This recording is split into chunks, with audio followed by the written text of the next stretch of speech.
maaaring may audio na nilagay ang kalaban niya nang hindi nila nalalaman. Mahirap na at baka maunahan pa sila ng mga ito kapag narinig ang mga ginagawa nila.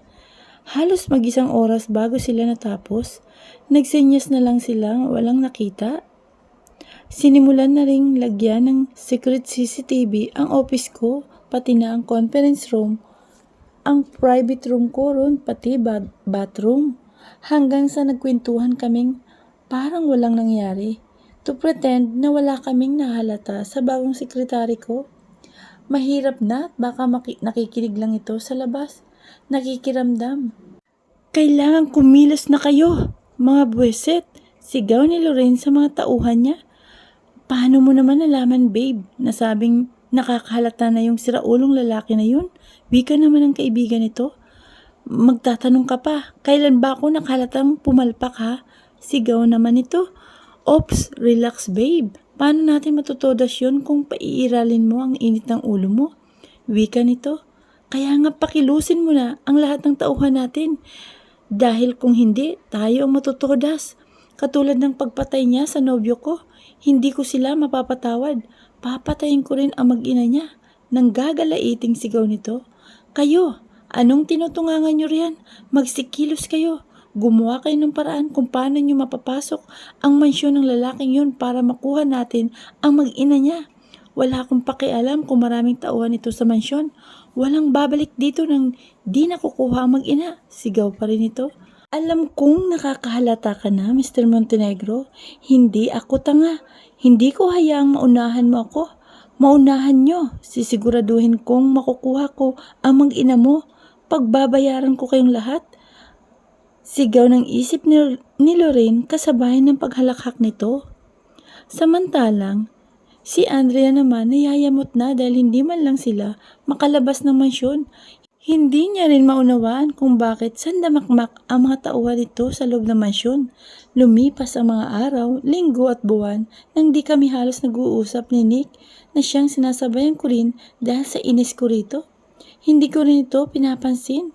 Kuminsan pa nga ako mismo ang umiiwas dito.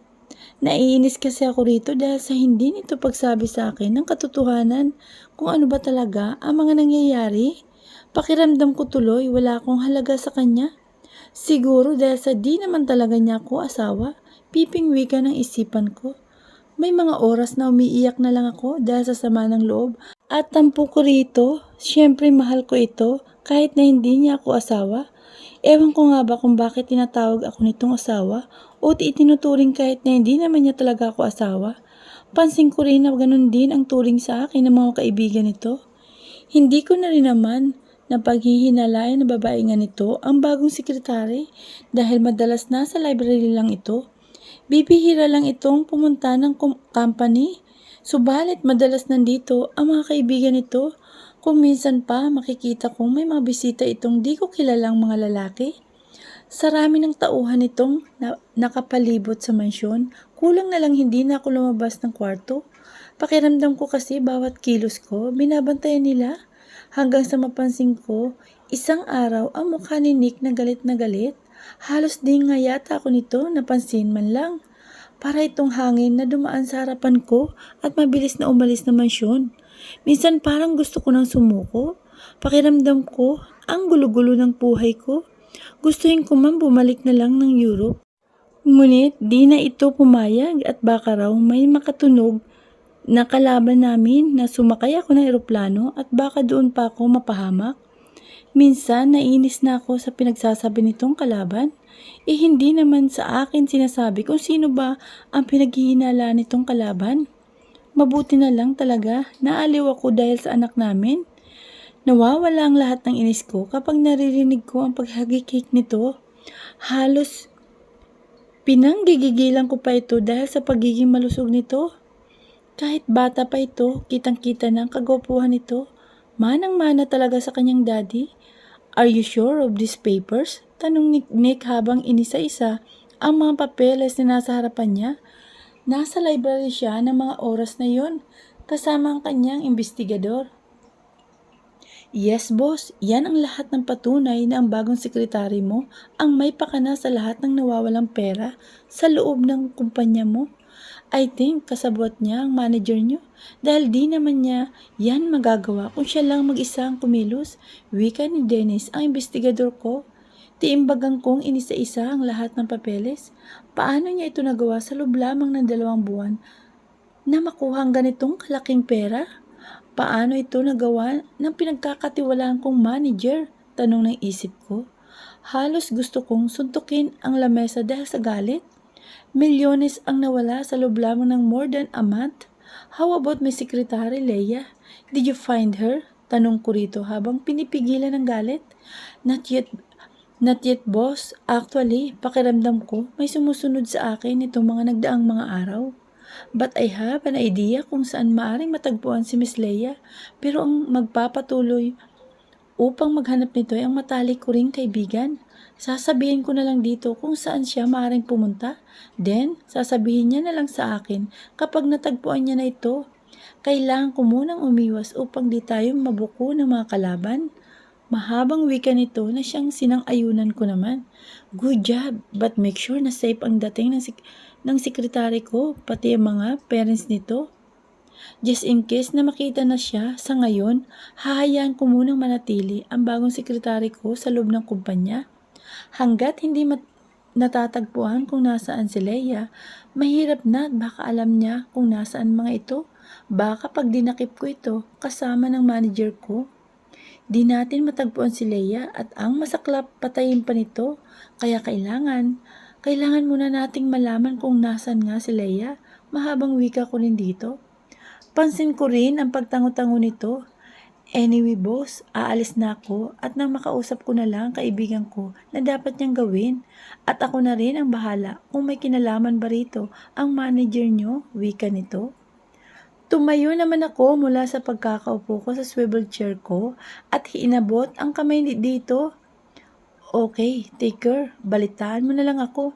I hope as soon as possible makita na si Miss Leia at balitaan mo rin ako kaagad kapag nalaman mong kasabot nga ang manager ko rito, wika ko. Copy that, boss, wika nito. Sakto namang paglabas nito sa library ay siyang pagpasok ng mga kaibigan ko. Good news, tanong kaagad ni Mark. Yeah, at ipinakita ko sa mga ito ang mga papeles. Finally, I told you, siya nga ang may pakana ng lahat ng ito, palatak ni Mark. Habang ako nakatiim bagang at nakakuyom ang mga kamao, hindi ko halos o lubos maisip kung bakit ginagawa ito ng babaeng yun.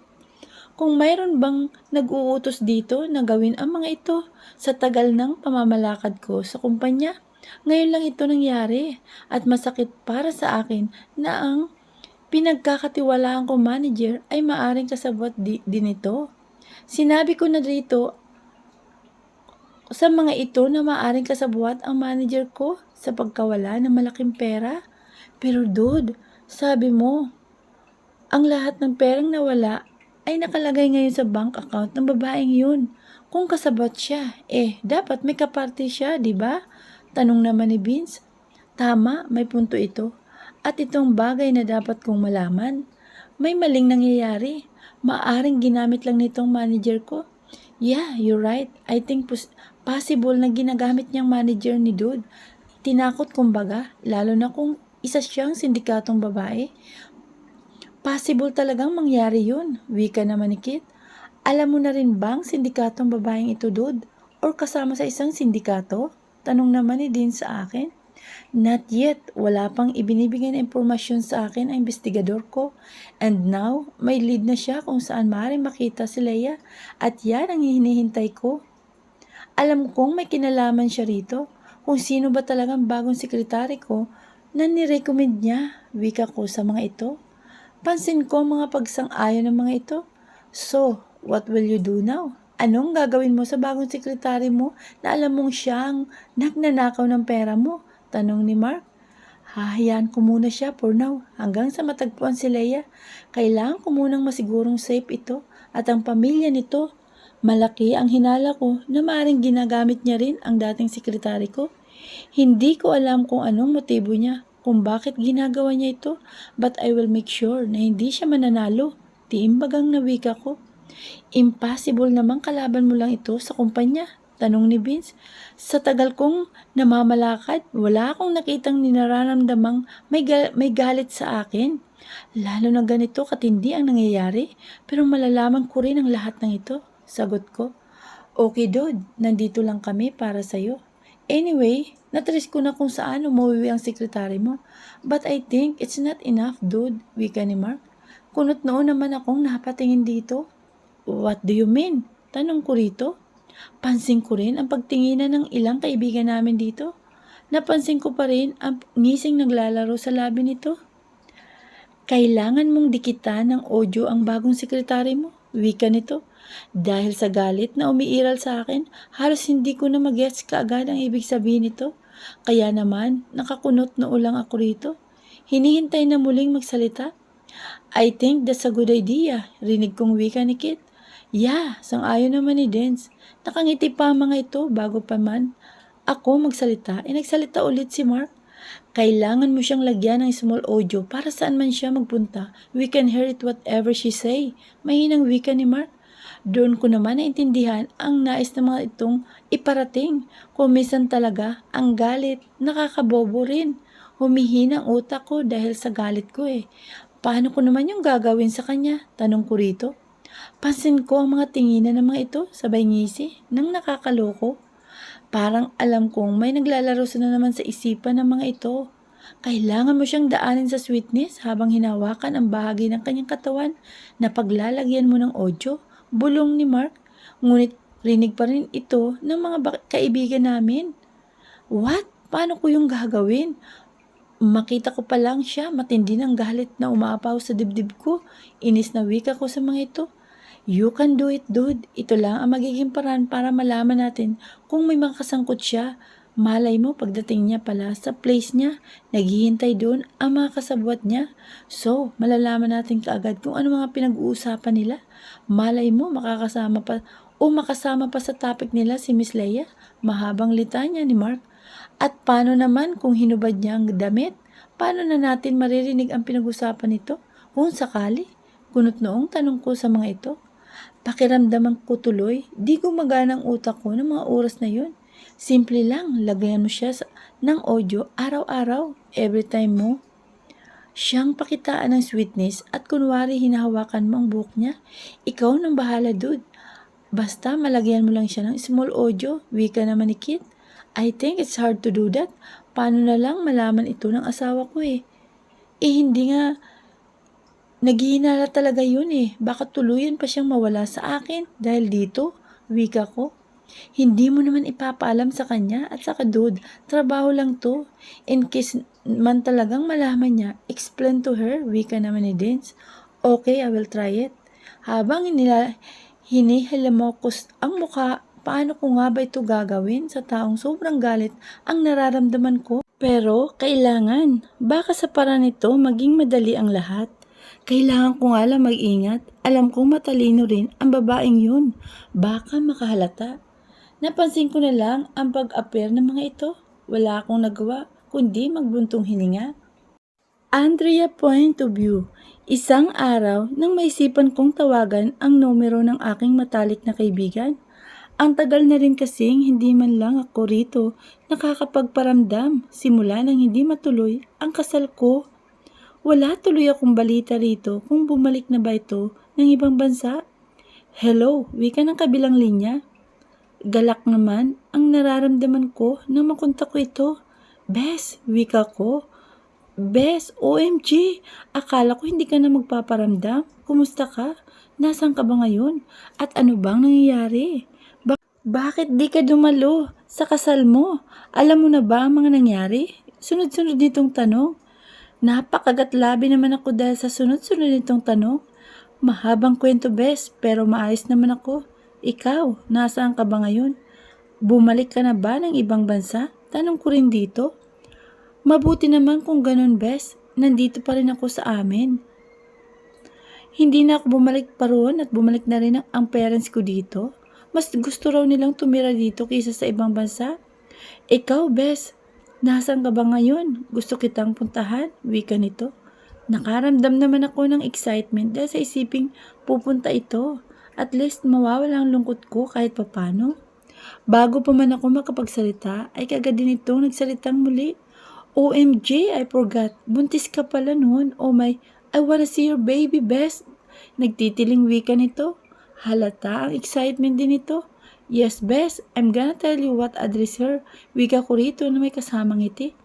Makalipas ang ilang araw, nasa sala ako ng mga oras na yun habang nilalaro ko si Baby Daniel kasama si Nanay Esting nang may lumapit na isang tauhan ni Nick.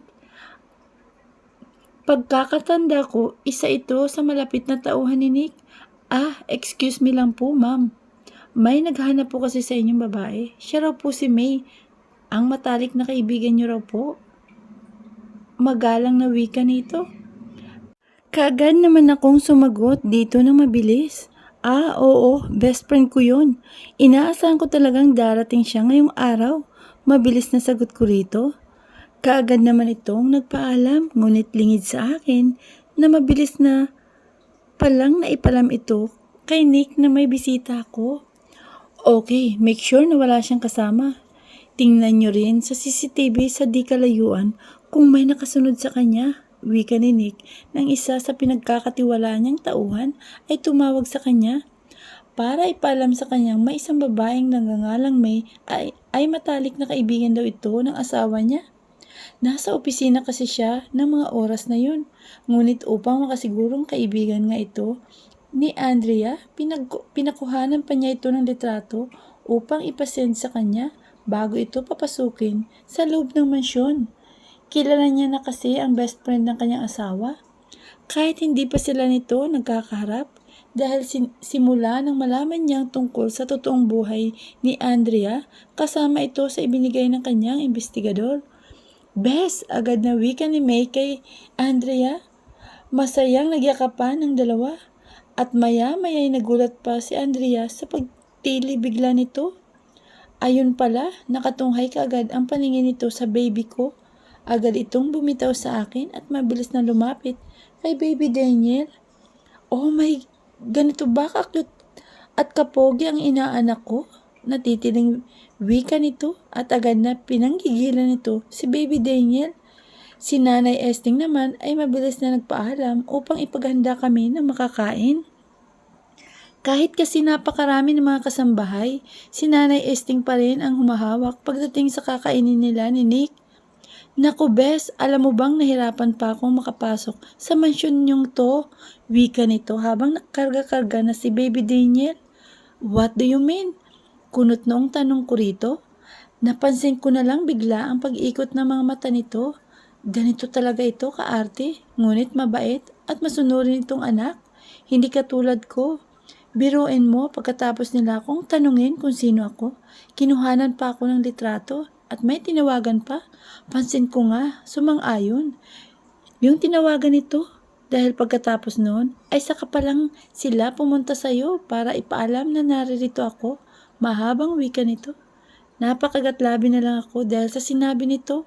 Akalain mo ganun talaga kahigpit ang lalaking yun. Sa isip-isip ko, magsasalita pa lang ako nang magsalita na naman ito habang namimilog ang mga mata. Wait, Bes, kanino pala itong mansyon? Napakalaki ha. Ang pagkakaalam ko naman, wala kayong bahay dito sa Makati, diba? Don't tell me, kay Mr. Pogi ito. Namimilog ang mga mata nito habang pinipigilan ang pagtili. Sinong Mr. Pogi? Kunot noong tanong ko naman dito. Sus, kunwari ka pa. Sino pa hindi ang daddy nitong magiging inaanak ko? Don't tell me na di Pogi yun eh. Halata naman kay baby, wika nito. Oo, sa kanya nga ito, sagot ko rito. Natuto pa nito ang bibig. Ang drama talaga nyo. Sarap kutusan. Sabi ko na nga ba eh, magkakatuluyan din kayo. But wait, nasaan sila tito at tita? Hindi mo ba alam kung anong nangyari sa di mo pagsipot sa kasal? Ang lalaking yun, maam ang mukha. Devil naman pala ang pagkatao. Galit nitong bigla. Yeah, alam ko ng lahat. Nangyari. And my parents was okay. Sagot ko rito. Pero nasaan sila? Pansin ko kasi may mga taong bigla na lang silang kinuha. Mukha namang hindi yun mga tauhan ng daddy mo. Wika pa nito. Bumuntong hininga naman ako bago ito niyaya sa taas. Pagkatapos kong ikwento ang lahat ay kinuwento ko na rin ang hindi na naman ito pagkibo sa akin ni Nick. Baka nga may malaking problema sa kumpanya, Bes. Baka ayaw ka lang niyang idamay pa at mag-aalala ka pa. Wika nito. I don't know, pero di tama ang ginagawa niya. Dahil lang doon, hindi niya ako magawang kausapin ng maayos. Paano ko siya matutulungan? Man lang kung puro lihim siya sa akin. Okay pa lang kami bago siya umalis ng Europe. Tapos dahil lang sa sinasabi niyang problema at paghihinala sa bago niyang sekretary, ay nagbago na siya agad. Do you think it is fair? Mas lalo lang niya kung binibigyan ng ideya na puro kasinungalingan lang ang mga pinagsasabi niya. Inis na wika ko sa kanya. Ano bang nararamdaman mo? Nababae niya nga ang sekretary niya? Mararamdam mo naman yun, Bes, eh. Ramdam nating mga babae kapag nagluluko ang mahal natin. Sagot nito. Kinapa ko naman ang sariling damdamin. Wala naman akong nararamdaman ka ba na nagluluko nga ito. Siguro nagselos ako noong una dahil sa nakita ko. Ngunit ngayon naman, na napansin kong halos nananatili lang ito sa library. Kaya naman nawala bigla ang paghihinala kong may relasyon ito sa bagong sekretary nito. Ang ikinaiinis ko lang kung di dahil doon bakit hindi niya magawang ipagtapat sa akin ang mga nangyayari at bakit kailangan niya pang maging malamig ulit sa akin. Halos di na niya ito nakikipag-usap sa akin. Hindi ko na nga matandaan ang mga araw na kinakausap man lang ako nito. Hindi naman best pero bakit kailangan niya maging ganyan sa akin? Bakit ba mas gusto niya pang maging ganito kami ngayon kaysa ang damayan ko siya? Inis na wika ko sa kanya. Ibinaba nito si Baby Daniel sa kama na ngayon ay tulog na naman. Hinawakan nito ang kamay ko. May mga taong ganyan, Bes. Mas gusto nilang sila na lang ang ma-stress o magalit sa sarili kaysa ang idamay pa ang kapareha. Ayaw na nilang pati mahal nila.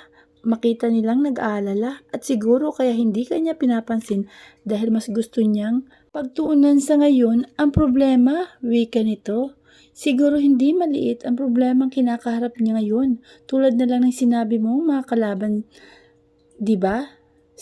Hindi yun madali para sa kanya, lalo na't may anak kayo. Word man pakinggan, pero ayaw niya sigurong maglambing sa'yo ngayon, lalo nang may kinakaharap siyang malaking problema. Mas gusto niya muna sigurong malutas ito bago niya sabihin sa iyong lahat. Siguro ayaw niya lang pumunta sa isang bagay na magiging masaya kung alam niyang may malaking problema na dapat lutasin. Lalo na sa sinasabi mong mga kalaban. Hindi talaga yun madali, lalo na sa mga nangyayari sa inyo. Siguro iniisip niya ngayon, ang seguridad ninyong mag-ina, mahabang pagpapatuloy nito. Ang hirap kasi Bes, kung alam mo lang, reklamo ko rito habang pinipigilan ang mapaiyak. Ikaw ba naman ang taong mahal mo na gusto mong mayakap at makatabi sa bawat araw ay di naman nangyayari dahil sa problema nitong hindi naman sinasabi sa kanya? Hanggang sa tuluyang nang pumatak ang mga luha ko, kagad naman ako nitong niyakap ng mahigpit. Nick point of view. Inis man ang nararamdaman ko, ngunit wala akong magawa kung di gawin ang dapat mapadali sa problemang kinakaharap ko. Lorraine, come here. Kunway mahinahon kong pagtawag dito. Palabas na ito ng opisina ko nang tawagin ko ito.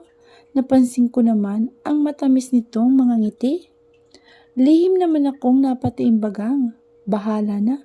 Tumayo ako at unti-unting humuhakbang palapit dito na siyang papasalubong naman ito sa akin. Tumigil ako sa pagkahakbang nang makalapit na ito sa akin. Yes sir, tanong nito na may kasamang matamis na ngiti. Saglit ko itong tinitigan. Kunwari kahit na gusto ko nang ipakita nalabag sa loob ko ang pakikipaglapit dito sa kanya at pakikipag-usap ngunit mas pinili kong magkunwari rito. Maganda ka sana pero mas magaganda ka kapag nakalugay ang mahaba mong buhok. Wika ko na pilit ngumiti rito. Habang sinasabi ko yun, itinataas ko naman ang kamay ko at tinatanggal ang pagkatali nito sa buhok. Napansin ko naman ang pagkinang ng mga mata nito. Samantalang ako, pilit ng ngiti ang ginagawa ko.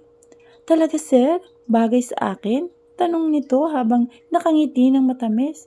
Yeah, you look more than beautiful kapag nakalugay ang buhok mo. Wait, ayusin ko lang sa likod at mukhang magulo. Wika ko pa rin rito na kunway may paghanga sa mga mata ko. Hindi naman ito kumilos. Iyan, tapos na. Perfect. Nakangiting wika ko rito. Napansin ko naman ang pagsuklay-suklay nito sa buhok nito.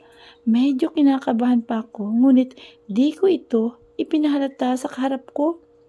Thank you sir sa pag-appreciate nyo sa akin. Nakangiting wika nito. No big deal, sagot ko naman. Sinamahan ko ng kindat upang pakiligin ito. Napansin ko naman ang pagkagatlabi nito. Napalakas ng buntong hininga ko pagkalabas nito hanggang sa marinig ko ang tunog ng cellphone ko. Nice one? Kinikilig ka rin ba? Tanong ni Mark sa pamamagitan ng text nito. Alam kong nagtatawanan ang mga ito sa mga oras na yun. Tinitigan ko naman ng masama ang secret CCTV na naroon sa loob ng opisina ko. Alam ko kasing nakabantay ang mga ito nung sinimulan kong kausapin ang sekretary ko. I think mas kinilig yung sekretary mo. Wika naman ni Vince sa pamamagitan ng text. Tumigil kayo. Hindi ako natutuwa. Simangot ko habang ipinapadala ang mensahe sa mga ito. Alam kong di ko naman makita ang mga ito at marinig ang mga boses. Alam kong nagtatawanan ng mga ito. Lakas talaga mang-asar sa isip-isip ko. Ilang oras ang lumipas na mag-text muli si Mark. Pupunta ba kami mamaya sa bahay mo? Tanong nito. No, not now. May bisita raw ang asawa ko, yung best friend niyang si May. Sagot ko sa pamamagitan ng text. So, I thought mahigpit ka sa pagpapapasok sa loob ng mansyon mo? Tanong nitong muli. Yeah, but I already know her. Sinisigurado din naman ng mga tauhan kong walang nakasunod dito, wika ko. Okay din, text ka na lang, wika nito. Yeah. Nay, nasaan sila? Tanong ko kagad kay Nanay Esting pagkarating ko ng bahay. Nasa kwarto sila ng anak mo, sagot nito. Kagad naman akong umakyat dahil curious ako kung anong ginagawa nila. Kaya hindi ko na nagawang kumatok. At ayun, napansin kong hinaharot ng kaibigan ng asawa ko ang anak namin. Napansin kong nakangiti lamang si Christine sa mga ito. Napapangiti naman ako dahil sa paghagikik ng anak namin. Ngunit kaagad din akong sumeryoso para agawin ang atensyon ng mga ito. Tumikhim ako upang mapansin ako ng dalawa. Sabay pa itong nagulat. Ngunit mas nagulat yata ako dahil sa mabilis na pagbangon muli sa kama ng kaibigan ng asawa ko. Parang gulat at takot ang rumihistro sa mukha nito. Mukha ba akong nakakatakot? Kunot noong tanong ko ng isip ko. Hi, Pugi. Kimingitin ng kaibigan ng asawa ko. Samantalang, nakakunot noon naman ang asawa ko. Siya ba yung matalik mong kaibigan? Kunwaring tanong ko kay Christine. Tumango lamang naman ako sa kaibigan nito, ngunit nanatili pa rin itong nakatayo. Yes, maikling sagot nito, sabay baling sa kaibigan niya. Bes, ano bang ginagawa mo? Bakit ba nakatayo ka na riyan? Kunot noong sambit ng kaibigan. Oo naman, bakit nga ba bigla ka na lang tumayo? Nakakatakot ba ang mukha ko? Sang-ayon ko naman na sinamahan ng ngiti upang mawala ang pagkailang nito sa akin. Baka isipin pa ng asawa ko pinapakitaan ko ito ng masamang pag-ugali. Hindi po sa ganun. Kiming sagot nito sa akin. Pansin kong magsasalita ang asawa ko nang unahan ko na ito. Tikasit, baka isipin ng asawa ko pinapakitaan kita ng masamang aura. Maging kampante ka rito dahil asawa ko naman ang kaibigan mo. Wika ko rito sabay baling ng tingin kay Christine. Ngunit napansin ko kaagad ang pag-iwas ng tingin nito sa akin. Napansin ko na rin na hinahawakan ni Christine ang kamay ng kaibigan at kinabig ito upang makaupo ulit. Dahan-dahan naman akong lumapit kay Baby Daniel. Nakatabi lamang ni Christine sa kabilang side naman kasi ng kaibigan nito. Pansin ko ang pangiti ni Baby Daniel at pagkalampag ng mga paa nito. Mukhang tuwang-tuwa na makita nito ang sariling ama. Hinalikan ko ito ng ilang segundo hanggang sa tumayo na ako. Punta lang ako ng library, wika ko kay Christine. Ngunit hindi ito umimik. Well, hindi ko naman ito masisisi. Halos wala na akong oras dito para kausapin ito dahil sa kakaisip kung paano ba matatapos ang problema sa kumpanya. Kailangan ko na talagang kumilos kaagad upang matapos na ang di namin pagkakaunawaan ni Christine. Napansin ko naman ang pagsiko ng kaibigan nito sa asawa ko, ngunit wala pa rin kibo ang asawa ko. Napansin ko naman ang pagkimi ng ngiti ng kaibigan nito sa akin. Mukhang ito yata ang nahihiya dahil sa inakto ng asawa ko sa akin. Enjoy her, mahinahon kong wika na lang sa kaibigan ni Christine at kagad na akong lumabas. Bes, ano ka ba naman? Bakit hindi mo pinapansin ang asawa mo? Akala ko ba di kanya pinapansin? Ikaw nga pa lang dyan ang hindi namamansin eh. Wika kaagad ni May sa akin pagkalabas ni Nick. Tiningnan ko naman ito ng matalim. Akala mo lang yun. Sa ilang linggo ay yun lang ang pagkibo nun sa akin. Kunwari lang yun at nandito ka. Kaya bakit ko naman siya papansinin? I'm not a plastic. Ismid na wikan ko. Ganun ba? Pero pansin kong sobrang mahal ka niya. Kanina halos di maalis ang tingin niya sa'yo. Parang nakikita ko sa mga mata niya ang sobrang pagmamahal niya para sa'yo, bes. Pinipigilan lang siguro. At ayun nga dahil sa problema. At ayaw niyang madamay ka pa. Wika nito. Ewan ko, bahala na siya sa buhay niya. Kapag tumagal pa talaga ang ginagawa niya, talagang lalayasan ko na siya. Wala akong pakialam kung marami siyang bantay dyan. Inis na wika ko. Wag naman bes, malay mo ikaw ang lakas niya upang mapagtagumpayan ang problemang pinagdadaanan niya ngayon. Hindi ka ba masaya? Ginagawa niyang malutas ang problema na hindi kanya dinadamay dahil ayaw niyang mag-alala ka pa. Malungkot na wika ng kaibigan ko. Saglit naman akong natigilan, ngunit umiral pa rin sa akin ang inis. Ang gusto ko nga be, sabihin man lang niya sa akin, malay mo makapagbigay ako ng kaunting ideya kung paano malutas ang problemang hindi niya masabi sa akin, wika ko. Napansin ko naman ang pananahimik ng kaibigan ko. Siguro naiinis na ito sa akin at hindi ko ito pinapakinggan. Pero kahit naman siguro siya ang nasa sitwasyon ko, magiging ganito din siya. Mararamdaman din niya kung gaano kasakit ang ganitong sitwasyon na parang wala kang silbi sa karelasyon mo. Mukhang minamalas tayo, wika ni Mark. Damn, inis na sambit ko. 3 beses niyang nilagyan ng secret audio ang kanyang bagong sekretary. Ngunit wala man lang silang naririnig na kung ano rito. Huwag kang mawala ng pag-asa, dude. Magkakaroon din tayo ng tiyempo, wika ni Dance. Hindi kaya nalaman niya na kaya wala tayong naririnig, wika naman ni Vince. Nasa library sila ng mga oras na yun. Sa mansion niya, dito talaga sila nagtitipon upang hindi niya mapag-iwanan ng madalas ang kanyang asawa at anak. Sana naman hindi. Mahihirapan tayo kapag bigla na lang yan nawala na parang bula, wika naman ni Kit. Hanggang sa bigla silang matigilang tatlo nang suminya si Mark, kagad silang nagsilapitan. She's talking right now. May hinang wika ni Mark. Bigla kaming natahimik lahat at nakapokus sa maaring sabihin ng babae. Pinapakinggan lang namin ito through audio na idinikit ko rito. Finally, kailangan mo bang patagalin yang pagtatrabaho mo riyan sa Montenegro na yan? Masyado tayong natatagalan, wika ng isang lalaki. As long as na makukuha na natin ang dapat nating makuha, especially ang kanyang pag-ina at ang kayamanan niya, dapat silang magbayad, wika ni Lorin. Bigla naman akong napatuwid ng upo dahil sa sinabi nito. Hindi ko rin napigilan ang pagtiimbagang at pagkuyom ng kamao. At talagang idadamay mo pa ang mag-ina ko. Gigil na wika ko sa sarili ko. Suminyas naman si Mark at kumalma lang ako, lalo na't nakikinig kami sa usapan ng mga ito. Pero sa ngayon, kailangan ko munang mag-enjoy sa kanyang tabi. I think he likes me. He's flirting yun. He's flirting, you know? Wika ni Lorena sinabayan ng tawa. Napamura naman ako dahil sa sinabi nito. As if naman, papatulan ko siya. Oo, papatulan ko talaga siya. Pabagsak ng kulungan niya. Wow, really? So, you want to taste him first before you kill him? Tanong ng lalaki na kausap nito.